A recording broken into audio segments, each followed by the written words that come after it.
रोको रुके न रुके और पहुंच गए टॉप 2 में।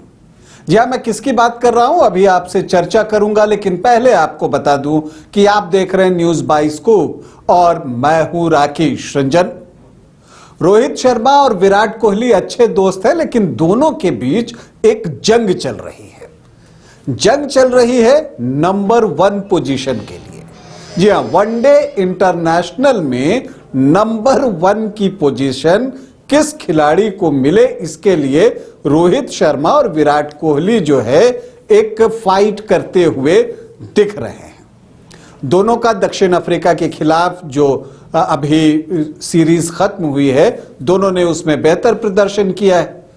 इस प्रदर्शन के बूते विराट कोहली ने जो है वो एक छलांग लगाई है 2 स्थानों की, लेकिन 2 स्थानों की छलांग लगाने के बावजूद वो रोहित शर्मा से थोड़े पीछे रह गए हैं, क्योंकि रोहित शर्मा के लिए भी दक्षिण अफ्रीका के खिलाफ जो सीरीज हुई वो अच्छी रही, हालांकि Virat Kohli player of the series रहे।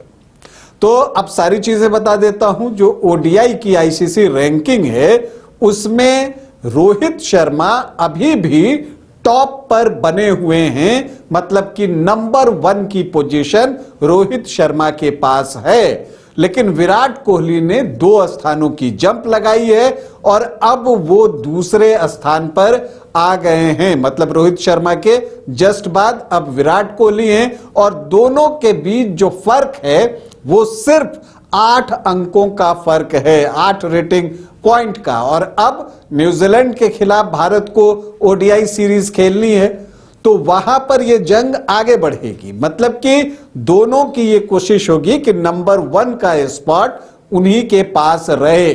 जहां विराट कोहली चाहेंगे कि नंबर 1 उनको मिल जाए, वहीं रोहित शर्मा अपनी नंबर 1 की पोजीशन को बरकरार रखना चाहेंगे। और अगर दोनों ने इस स्थान के लिए अपने आप से एक जंग की और दोनों के बीच होती है, तो वो भारतीय क्रिकेट के लिए एक शुभ संकेत होगा और न्यूजीलैंड की परेशानी बढ़ जाएगी।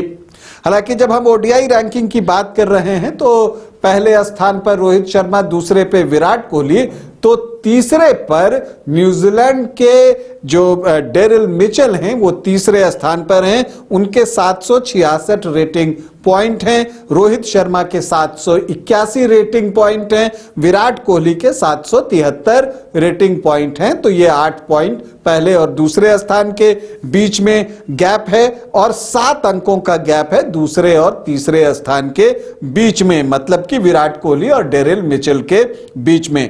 इब्राहिम जरदान जो अफगानिस्तान के बैटर हैं वो 4थी पोजीशन पर हैं और जो भारतीय टीम के टेस्ट टीम के कप्तान हैं, ओडीआई के भी कैप्टन हैं, हालांकि अभी तो केएल राहुल ने की थी कप्तानी, उनको भी कुछ स्थानों का जंप मिला है। लेकिन जो शुभमन गिल हैं वो ओडीआई रैंकिंग में 5वें स्थान पर बने हुए हैं, मतलब वो 5वें स्थान पर हैं। और श्रेयस अय्यर जो भारतीय वनडे टीम के उपकप्तान बनाए गए थे, ऑस्ट्रेलियाई दौरे पर और चोट की वजह से बाहर हैं, वो भी टॉप 10 में शामिल हैं, 10वें स्थान पर हैं। तो कहने का मतलब ये कि जो ओडीआई की बल्लेबाजों की रैंकिंग है उसमें टॉप 10 में भारत के 4 खिलाड़ी हैं, जिसमें टॉप 5 में 3 खिलाड़ी हैं। नंबर 1, नंबर 2 और नंबर 5 की पोजीशन इंडियन बैटर्स के पास है और नंबर 10 पर फिर श्रेयस अय्यर हैं। जहां तक टीम रैंकिंग की बात है तो वहां भी भारत का जलवा दिखता है ओडीआई में। वनडे इंटरनेशनल की रैंकिंग में भारतीय टीम पहले स्थान पर है और उसके रेटिंग पॉइंट जो हैं वो 121 है।